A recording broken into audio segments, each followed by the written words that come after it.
বিশ্বনবীর এই বুকটা ছিল উঁচু, পেটটা ছিল চাপা, সিক্স প্যাক। কয় প্যাক? আপনাকে কয় প্যাক? আমার কয় প্যাক? বিশ্বনবীর সিক্স প্যাক। তবে শেষকালে একটু গায়ে গোশত বেড়ে গিয়েছিল, কিন্তু ইয়াং অবস্থায় six pack.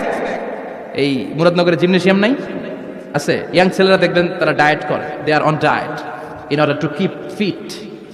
Keep fit, always fit থাকবা মিয়া, যৌবনকে ধরে রাখতে হবে, ঠিক কিনা? বানানো হয়, এটাকে সিক্স প্যাক বলে।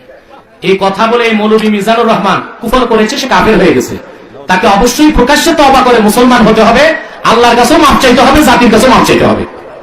কোত্থেকে সব বক্তা জন্ম নিচ্ছে বাংলাদেশে, আজহারি নামে, এই নামে, সেই নামে কথা বলার কোনো লাগাম নাই। এমন কথা বলে যে আল্লাহর শানে বেয়াদবি, রাসূলুল্লাহর শানে বেয়াদবি। এই বক্তাকে অনতি বিলম্বে তওবা করতে হবে। নতুবা দাউদকে নিযুক্তি দিবেন না তাকে, এই বেয়াদবকে। কেন সে রাসূলুল্লাহর শানে এরকম বেয়াদবি করেছে? তার জন্য তাকে ক্ষমা চাইতে হবে, তওবা করতে হবে।